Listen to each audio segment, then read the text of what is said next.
There we go. I remembered. So my name is Carolyn Edwards, and I work for the Diocese of York as their children's and youth advisor. And I have been training children's workers and youth workers for over 20 years, working with Cliff College and CYM. I desperately tried to get away from ministry and education by doing a degree in business studies and becoming a marketing manager. But God had a very strong call on my life, and so I have maintained the ministry I started as a child, of helping with children's work and youth work. So I'm passionate, absolutely passionate about this subject, and really grateful to you all for also being passionate about it and giving up your Saturday to be here. So let me share my screen, and then I can just talk a bit about what we're going to be doing. Let's just see if I can see as many faces as possible while we're doing this. There we go. So my hope is that we can be as interactive as possible, but aware that actually it's quite difficult on Zoom. So please do shout, please do wave your arms, so that I'm able to see if you've got something to contribute. What we're thinking about is being pilgrims together. One of the problems in children's ministry is that sometimes we fall into the trap of thinking that we're the adults, we know everything, and we have so much to tell the young people. We do have a great deal to talk to children about, particularly if we were children of faith ourselves. But that doesn't come at the expense of listening and valuing and appreciating what our children, as friends of God, also have to tell us about the faith journey. So what we're going to be exploring is what faith is really about and what we can do to facilitate a process of growth in the knowledge and love of God. I put my email address on that opening slide, so really happy if you want to contact me after today with any questions or anything else. So, where are we going? So it's all very well saying we're on a journey together, but a journey often has an end point. And again, one of the traps that we fall into in children's ministry is that that end point is about whether the children know their Bible, and whether they've done this and they've done that. And I think the helpful starting point is this verse in Luke 2 that actually talks about Jesus's end point. Jesus increased in wisdom and in years and in divine and human favor. Jesus grew in knowledge and love of God.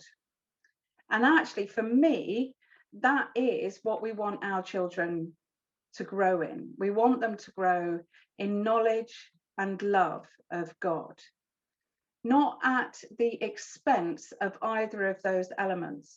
We don't want our children to be so full of facts about the Bible that they don't actually know God himself. And we don't want them to be so all about the love that they don't actually understand the person of God and the calling that God has on their life. Interestingly, Smee, who used to work for Scripture Union and set up the Feast in Birmingham, which was an interfaith dialogue between Christian and Muslim young people. One of the things that he said was that he was astonished by how Christian young people didn't know anything about their faith, whereas the Muslim young people were very much indoctrinated. Now, indoctrination is an interesting word, isn't it? We tend to put a negative spin on it. But actually, indoctrination is knowing the person of. So when we are in a relationship with somebody, whether it is a good friend or whether it's a partner or whether it's a child or a parent, we need to know things about them in order to be in a good, healthy relationship. I need to know that my husband only drinks black tea, or very soon he will get quite cross with me. Yeah, he needs to know that I like to drink my tea out of a thin cup, because when he brings me tea in a thin cup, it makes me happy. So it's not about knowing facts, it's about knowing the person of God, knowing the person of Jesus. And we do that through the work of the Holy Spirit. So when we're talking about growing in knowledge and love of God, we're doing that as part of a Trinitarian relationship with God the Father, God the Son, and God the Holy Spirit. So how are we going to get there? These three icons represent elements of the growing faith agenda, which the Church of England adopted in the November before we went into lockdown, recognizing that children can be found in church, in households, and in school. I know there are children that aren't in school. I know, as we heard from Krish, that there are children who are not in loving households. And unfortunately, the reality is that 95% of the children and young people in this country have no connection whatsoever with the church. So there is a gap there. But actually, those are three great places to think about how we engage with children and how we connect with them and how we nurture them. The Faith in the Nexus report that came out a couple of months ago looked into what was happening in church schools and the impact that was having on the faith and spirituality of children. And what they discovered was that actually church schools are really good at nurturing spirituality. And they're also quite good at encouraging children to ask big questions about faith. But there was a gap between the relationship between what was happening at school and what was happening at church. And perhaps more frighteningly, when the children got home, those conversations were being shut down, because parents didn't feel equipped to be able to answer those questions. And I think that's a really significant thing in terms of pilgrimage, is that actually as children's ministers, yes, we need to engage with children. Yes, we need to look after our children. Yes, we need to dialogue with our children. Yes, we need to listen to our children, but we also need to work very closely with their parents, because the evidence suggests that most parents do not feel equipped to engage with their children. I've been telling people about one of the most exciting things in this lockdown, and let's face it, there's been lots of not quite exciting things about it. But for me, I have the enormous privilege of going out for a walk every week with a 6-year-old. Her parents are both key workers. They are really, really struggling to balance work and home life and homeschooling children, putting them into school when they can. And, you know, it's a nightmare for them. And Lydia in particular really hates being on Zoom, and she loves to talk. And so I go out with Olivia for about an hour and a half, and we just walk around the streets together, and she talks and I listen. And one of the things that she does is she comes up with a big question. So every week I get a big question that we then talk about. And the other day, the big question was, before God and Jesus created everything, what color was everything? And I was like, so I did the classic and I said, what do you think, Lydia? And she went, no, I'm asking you. So I had to think very quickly. Thankfully, I know to ask back, but I also have worked with children for many, many decades and felt confident in going, that's a great question. You know what? I haven't got a clue. Let's work that out. But actually, a lot of our parents are terrified of questions like that. And again, you know, shut that down. So what do we need to do to support parents in those kind of questions, and to support teachers as well. So before I explain this model, I'm just going to ask if any of you have got any thoughts or questions on that before we proceed. I'm going to stop sharing so that we can see everybody. There you go.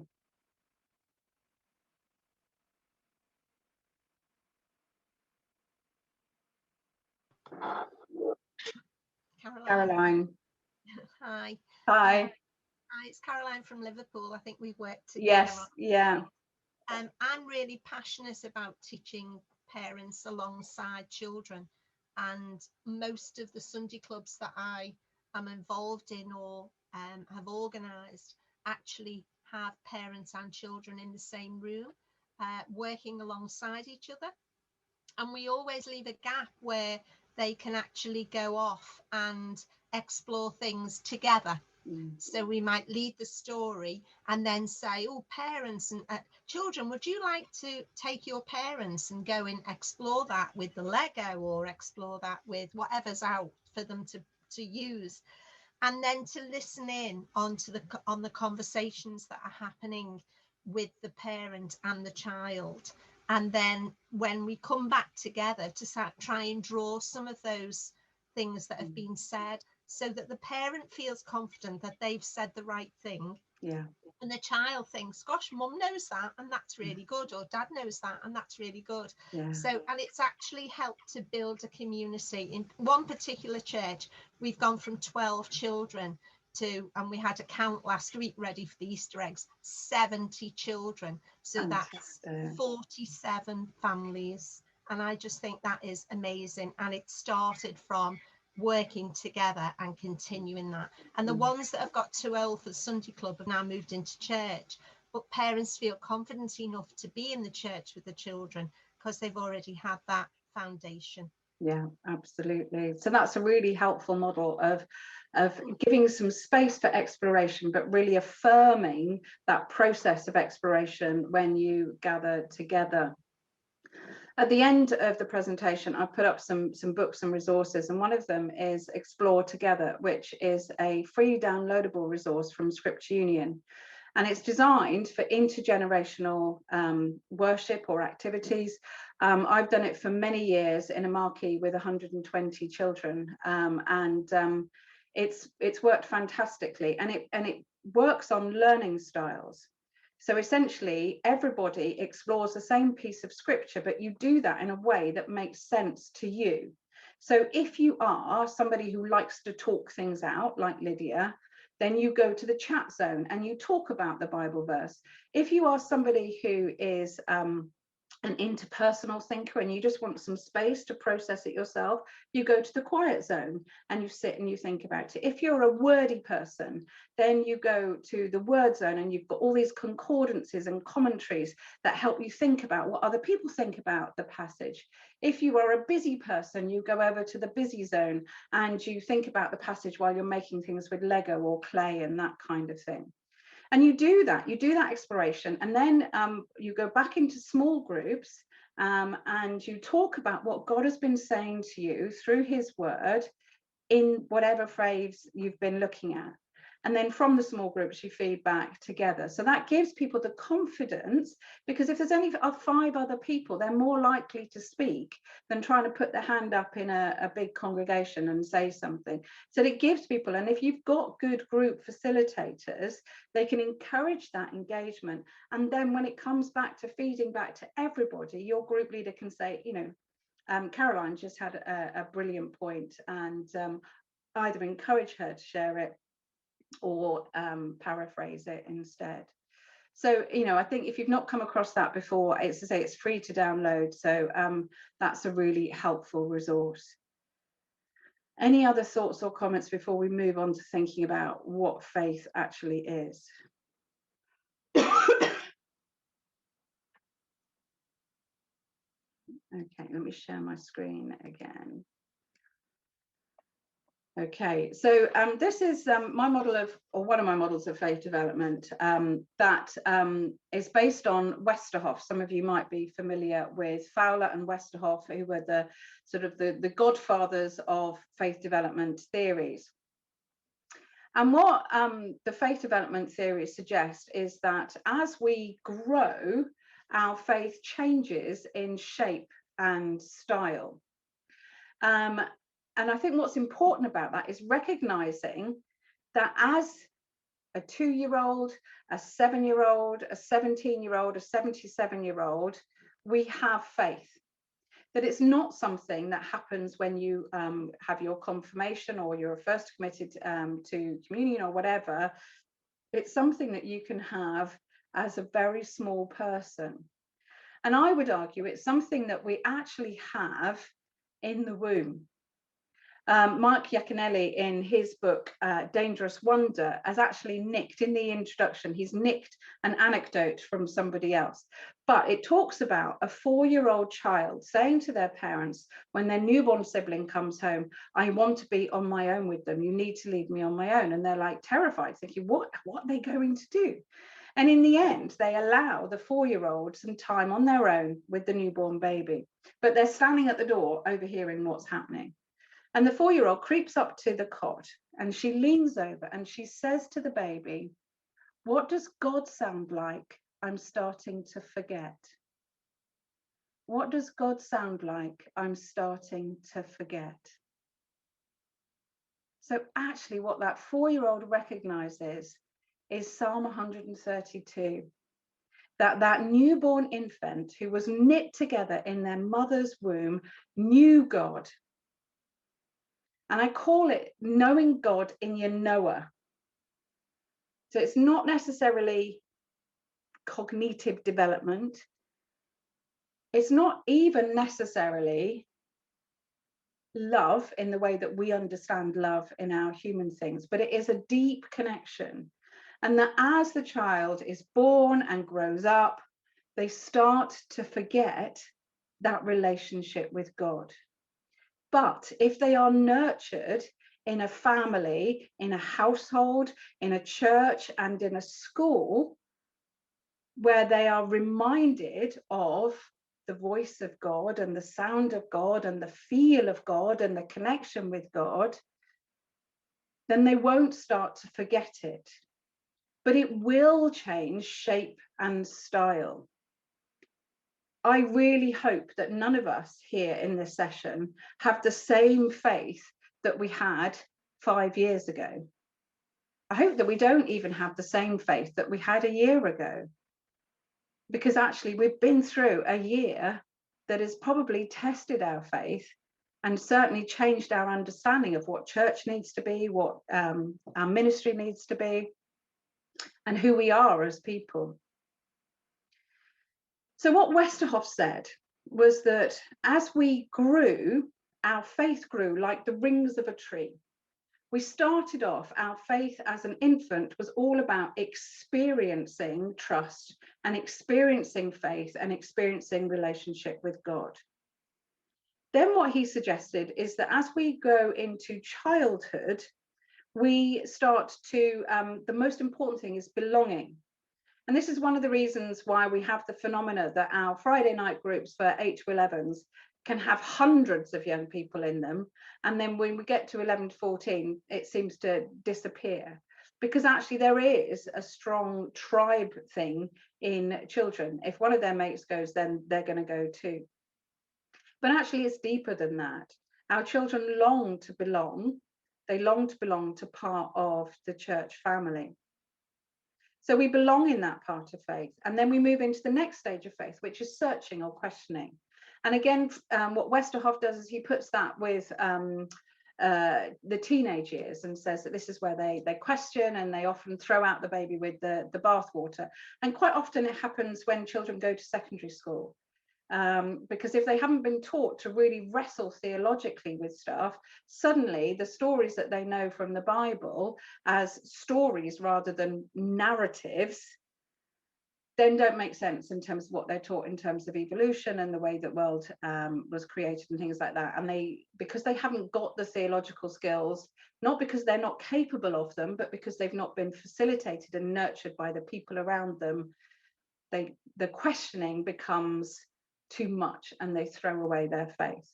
But if we question in a healthy way, we grow and we wrestle and we move into the next stage of faith, which is owned faith. Now, in Westerhoff's model, as I say, that was the rings of a tree, and it was a one-off process. But what I'm suggesting to you is that actually we go through that process over and over and over again as we grow in the knowledge of God. And that process can be triggered by different events in our life. So moving from preschool into primary school is a major thing in the life of a small person. Having your hamster die is a major trauma if you have never experienced the death of anything else. So these big key moments in the lives of our children and young people can be the trigger that sends us into the next stage. Or it could be that you sit in a session and you listen to somebody like Krish Kandiah and go, oh my goodness, I think we should be fostering. You know, there's all sorts of things that move us and shape us in our faith. But I'm suggesting to you that all of us are on that journey and we're moving through those processes. And sometimes that cycle is a big cycle and sometimes it's a small cycle. But what's really key in our ministry with children and young people is recognizing where those particular children are on that journey. Because if they are in the belonging stage, we need to make sure they really know that they belong. Because if they don't feel they belong in our faith community, they will go and find their belonging somewhere else. And if they're in the questioning stage, we need to give them the resources to do the wrestling with theology, to actually grab God by the heel and go, no, come on, I need some answers here. I need to work this out, or I need to learn how to hold the inability to have an answer to this question. And if they're in the own stage of faith, how can they share that process with others? How do we facilitate them as evangelists like Benji, who's obviously found his niche as a digital evangelist? So any thoughts or questions on that before we move on?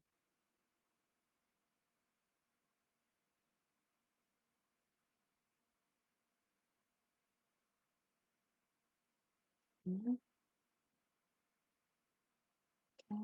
I am going to make you speak in a little while, just warning you. Okay, so I'm going to share my screen again.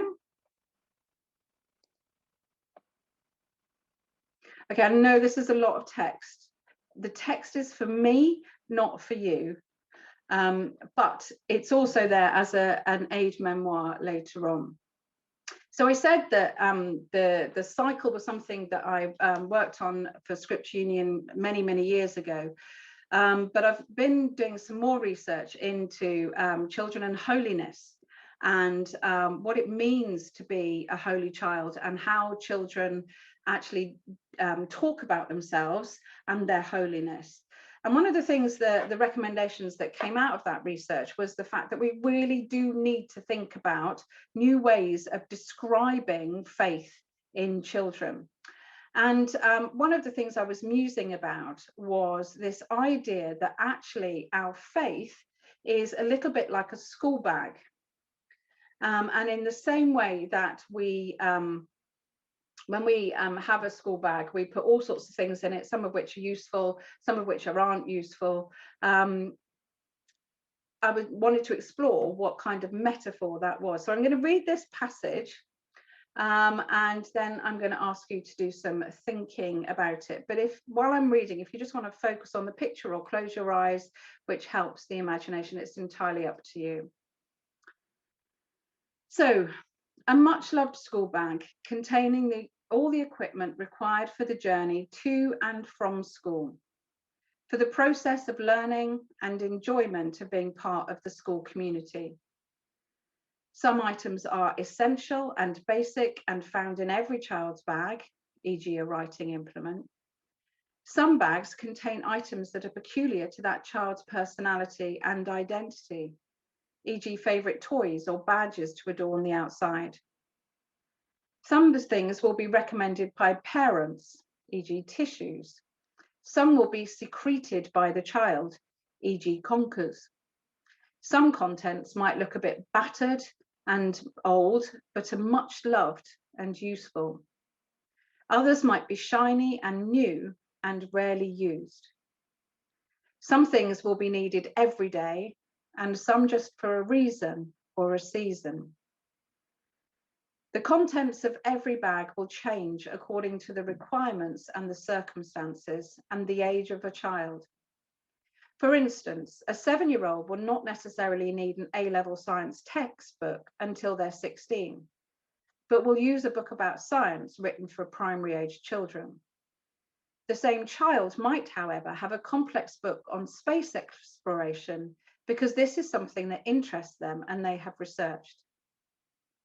In addition, most parents of school-age children will concur that it does not matter how many times a child is reminded, most of them will leave their PE kit at home or at school at least once in their school life, suggesting the idea that whilst parent and or faith communities can enculturate a child, there are going to be times when they simply don't remember something that they need and is important to them.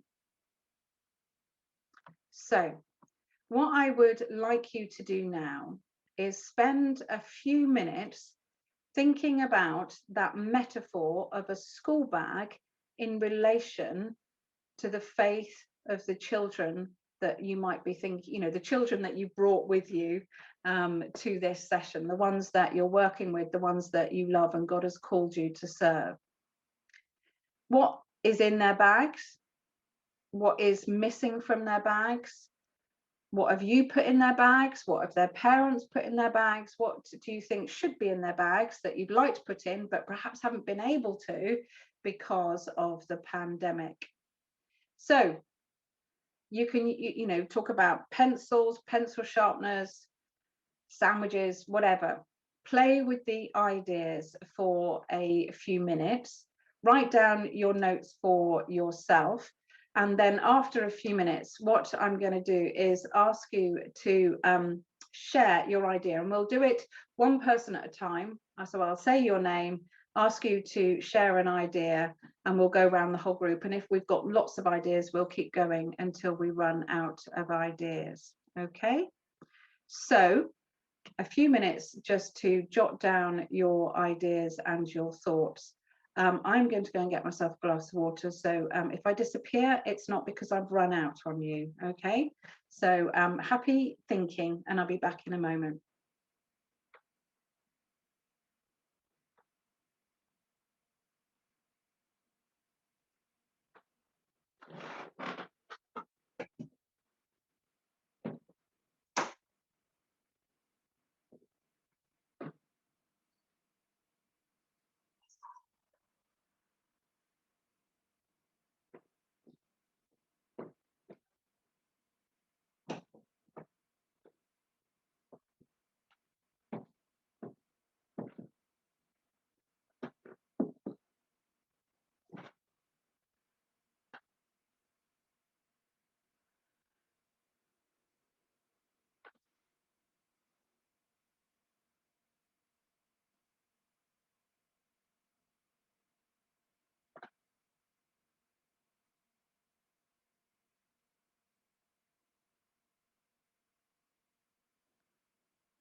Okay, how are we doing? Put your thumbs up if you're feeling ready to join back in. Excellent. Okay. So again, I'm going to stop sharing my screen so that we can see everybody clearly. I'm just going to go round in the order of my screen so that I don't forget anybody. So if I say your name, can you unmute yourself and then just tell us one of your thoughts. If somebody says something that you've already said and you've got another idea, obviously go on. But if they've said something and that was your key, most important idea, then tell us about it, because actually that shows that we're onto something. But it also, we'll all have different perspectives on it as well. So, you know, maybe that you're coming from a slightly different angle. So I'm going to start with Mark. Wait, sorry, there we go. So I'm going to go for my least important one, actually, but also my important one. I've gone for sweets. Yes. So my quick context, I'm a school chaplain in an independent day school. I have seniors and I have prep or primary school kids. And we have matins every morning in chapel, which is quite a formal affair. However, just because the chapel service is quite a formal affair doesn't mean that I have to be. So although I wear a cassock, I try and make it as interactive, as fun as possible, apart from the standard prayers that we use. I've gone for sweets because I like to try and have these little sugar rushes of intenseness that hopefully might get them through the rest of the day. Now that's only the kind of the surface level stuff. I've got a whole load of other things that I wanted to speak, but if I start doing that, everybody else will miss out. So it's just that little kind of sugar rush of Jesus to get them through the.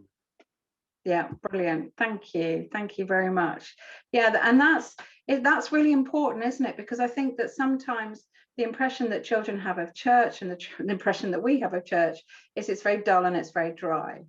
But actually, you know, travel sweets is, you know, the things that keep the journey going. There's, you know, I can remember when I used to take my children on long drives, you know, you would eke out the packet of sweets because that would keep them going. So thank you. Helen. I've gone for something fairly literal because it's something that's really important to me. I put sandwiches in the bag because literally sharing food, I think it's like it is my go-to with everything, and I'm gutted that we've not been able to do that because of the pandemic, and I can't wait to be able to do it properly. I just think it's a really good way to build community, and especially with we run a youth group that it meets on a Wednesday night, so it's completely separate to what we do on a Sunday or what even goes on in church during the day, during the week. So I just feel like having a meal together helps build that community. You can have people come in and serve food and vice versa. So I just think that's the biggest, and I just think that would help young people who are searching for belonging to feel like they are part of our community, and that we want them here and that they're wanted. I had a conversation with somebody a little while ago who said, oh, thank you for the work you did on the all age service on YouTube. It was lovely to see, really nice. Yeah, because the children get far too rowdy when they're in church, but it's nice to see they've got something for when they're at home. And I was just like, I felt like screaming. I think the more that we can get all ages together and doing things together and eating together and seeing things like that means that we'll feel more together as a community. Absolutely, absolutely. And it was modeled to us by Jesus, wasn't it? You know, Jesus was eating all the time and sharing food and breaking Sabbath rules in order for his disciples to eat.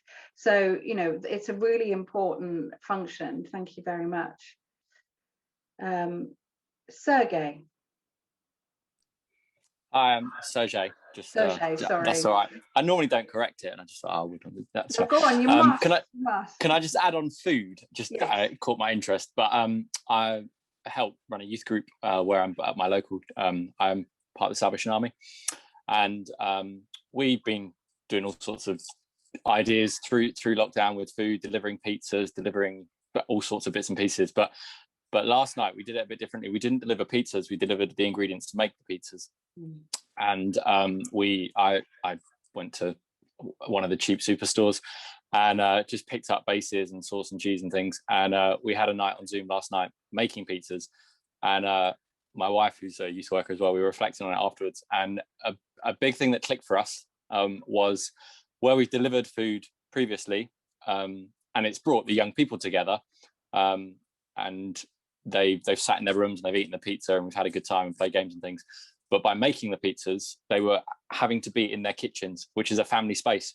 And so suddenly there were all these families on the call who we know them well, we've got good relationships with, but it changed the dynamic of the group for last night for about an hour. It was really interesting, and just might be something to help at this time, just that spoke to us in a really powerful way last night, that they couldn't be in their room, they had to be in the family space. And so I went with paint,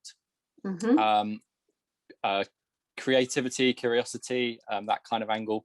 When we were able to meet face to face briefly in kind of September, October time, we did a few sessions with children and families, and we took the verse from Acts 2 around the disciples meeting together, the early church, and we just unpicked that paragraph together, and the breaking of bread, the sharing of God's word, and we had 4 little activities that linked to those to that passage. And one of the things we did was we gave each young person a book, and said an envelope, and they had to decorate the envelope and share it with somebody, to give the book as a gift to somebody else. And the books were Christian books. So for the age group, kind of primary, we gave them the Diary of Luke, the illustrated one. And I do a bit of supply teaching as well, and I happened to be supply teaching in this boy's class, and I went in, and he'd taken the book and given it to his school library in his classroom, and he came up to me and said, there's the book, and I went, what? And I'd completely forgotten. It was a couple of weeks later, and he said, that's the 3rd boy who's reading the book. And so in the front of this book was stamped the Salvation Army, and given to this boy with his name and things. But to me it just spoke about, and it's something I'm exploring, but the power that children have to share the gospel in creative ways, and something that I'm very keen to explore further. And so that's what I just went with paint as a equipping children to do that in ways that are powerful for them, but as adults we have a role in supporting that and nurturing that with them. Absolutely. And I think, when you said paint, I had this sort of idea of a little palette with a little brush, but actually after your story, I'm thinking it's a great big tin and it's a great big brush, or it's a spray can, because they're doing it out on the streets, and it's not limiting ourselves to, oh, well, you've only got a little bag and you're only little, therefore we'll give you a tiny little pot of paint. It's actually saying, you've got a big message to tell, and you've got the courage to tell it, we'll give you a big pot of paint and a big brush as well. Thank you. Sarah Hamer. Yeah, Sarah. Thank you. People normally say hammer, so oh, sorry. no, Hamer's right. Oh, they hammer all the time, so that's good. I do struggle a bit with metaphors. I've got a bit of an autistic brain, I'm afraid, so I think of things quite literally. So but what I was trying to think, I haven't worked ever since I got the job as children and families worker. We've been in lockdown, so I feel I've done a lot of research and I've done a lot of preparation, but I've only had a little bit of interaction with the children and families that I'm actually going to be working with. I feel the parents have supplied sort of pencils and notebooks so far to get them ready to listen. And I went with the food theme again, and I put that I was starting to put a bit of lunch in to feed them on their way, really. Yeah. And that's as far as I've got so far. The bag's pretty empty, but we're going to fill it. Well, I think, you know what? We've got the most important thing. We've got food. Definitely. Brilliant. Thank you, Sarah. Caroline.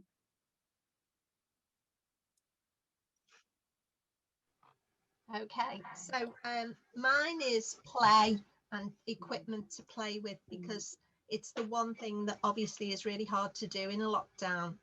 We'd normally have them all in one room, but what we have done is we've used Lego a lot, because most families have some form of Lego, whether it's traditional Lego or building bricks or something, and Play-Doh. And I've spent a lot of time making Play-Doh and bagging it up and taking it round to families so that they can explore whatever we're talking about with Play-Doh and prayer, and both can be used with prayer or to explore stories. So there's always going to be Play-Doh and there's always going to be Lego in the bag, but I'm missing the play element. We try to do it on Zoom, but it doesn't always happen. But when it does happen, it's quite magical.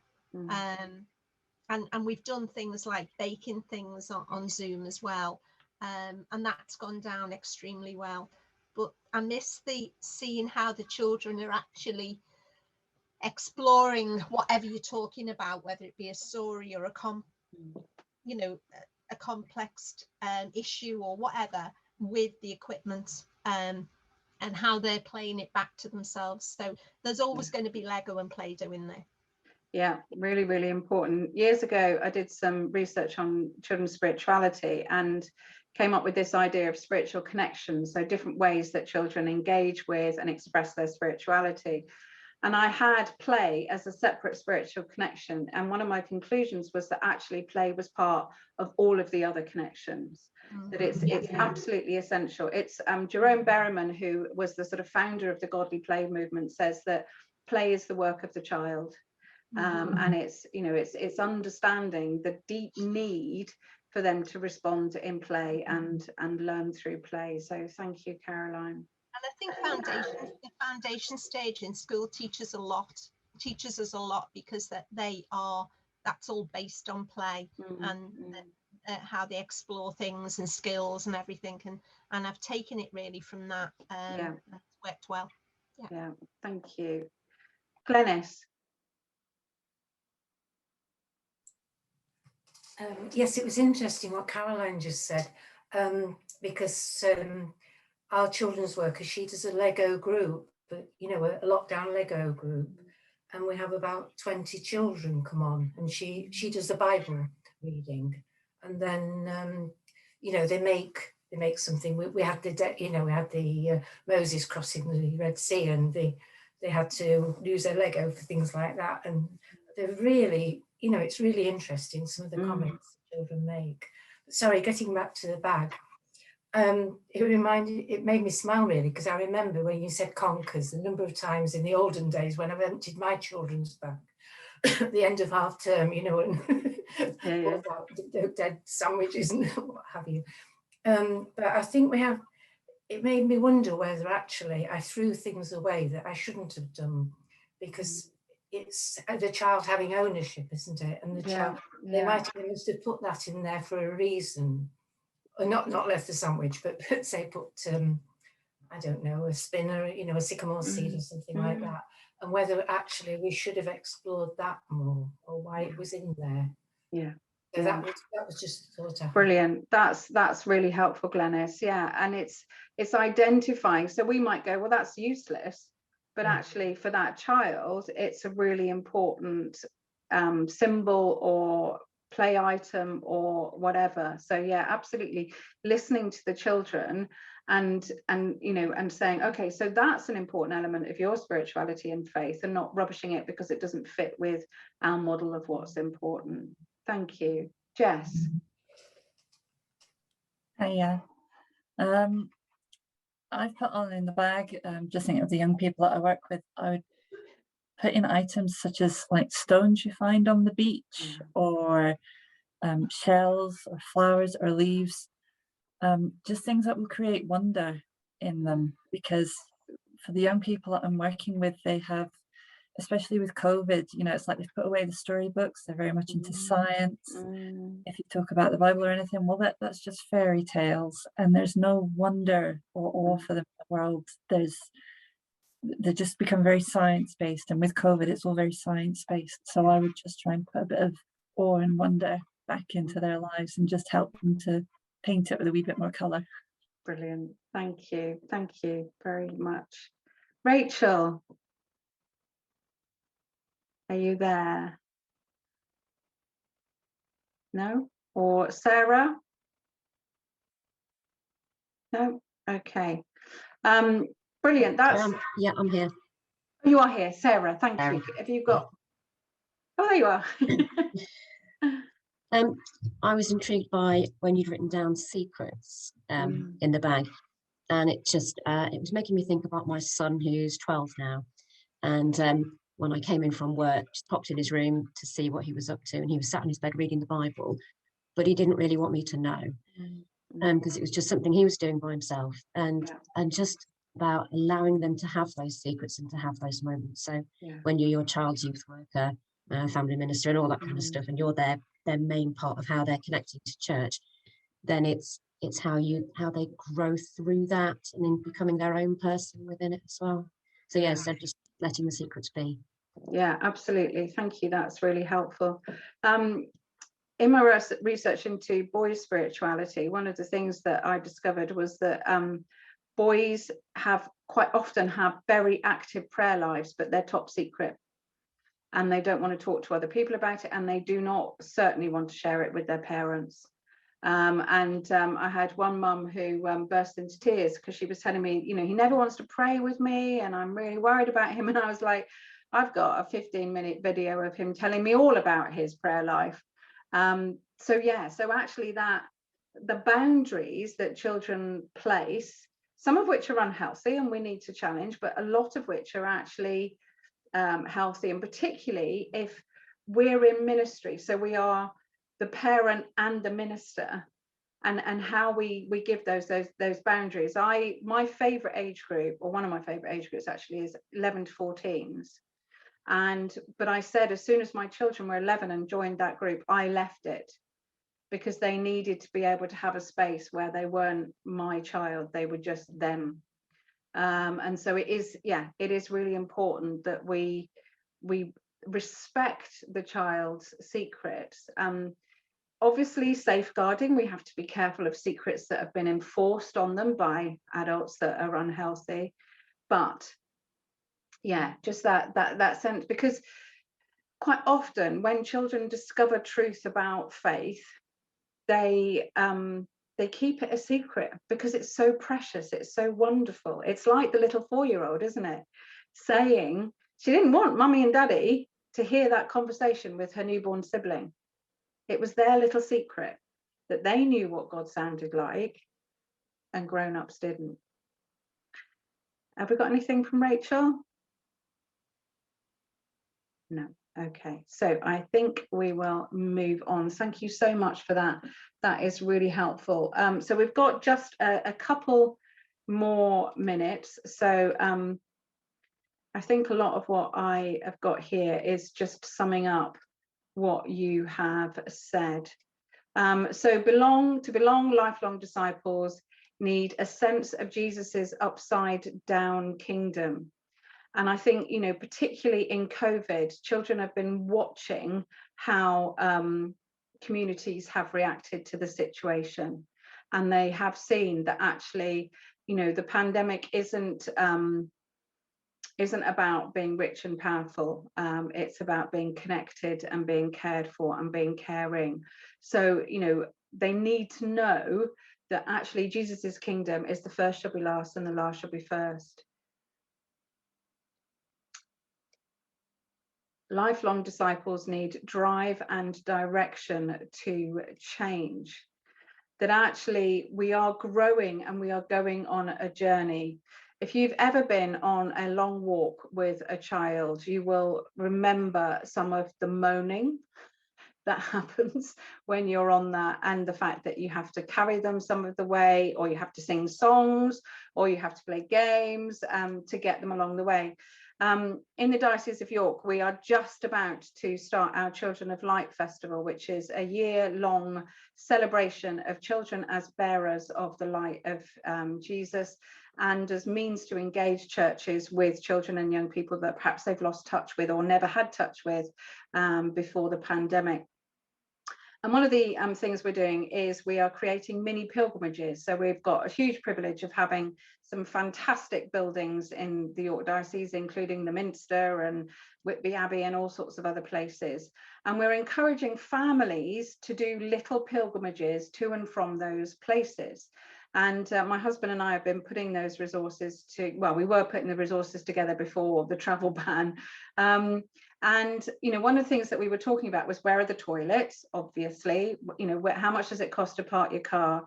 But also, how long is this walk, and how can we encourage families in those moments where the children are bored, the children are tired, there's a big hill and they don't want to climb up it.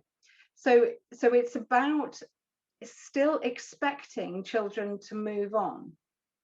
There are going to be times, and I think, you know, we have no idea yet the full impact of the pandemic on children's well-being. So there are going to be times when they need to rest and they need to sit still and they need a sweet or a sandwich to keep them going. But also, we're not suggesting that their faith is something that is stagnant, because I think that that's one of the reasons why children leave the church as soon as they can, because no one's ever had any expectations of them as children who are bearers of light. Lifelong disciples need to be encouraged to take risks and bear the cost. In the Easter resources that I've just produced, I put a little note saying we do need to talk about death and the cross with children. We can't pretend that it is not a central part of our faith. We do need to be sensitive to and make sure that our language is age appropriate. It's not about frightening children necessarily, but actually it's not about pretending that having faith is all about feeling happy all of the time and God as a genie in a bottle that you just pray and everything sorts itself out. You know, and that's where the Bible is so important, because the Bible is full of failures and stories that don't end with, you know, nice happy endings like Disney films. Lifelong disciples need the opportunities to share the story, and I love that story that Sergei shared with us of the child taking the Gospel of Luke into school and counting how many people were reading it. So not only had they shared the story, but they were still part of that continuing process of sharing it. So we haven't got time to go through that, but we will finish with this one. Lifelong disciples need to learn the vocabulary. So that's understanding the words of faith. And as I said right in the beginning, growing in the knowledge and love of God. Most importantly, they need us around them, and they need members of the church congregation to be deeply invested in them. So we have to go back to our breakout groups, but there on that last slide are some resources that cover some of the things that we have talked about this morning. So thank you so much for your input. I'm delighted with your ideas, and I hope that you'll continue to think about that notion of faith as a school bag and what might go in it, and what, as you come out of lockdown, you might start to intentionally put back in, because you recognise that it hasn't been there over the last year. So thank you very much for being part of this, and I hope you enjoy the rest of the day. Thank you. You'll be Thank you. back into the main room at any moment now. Thank you. Okay.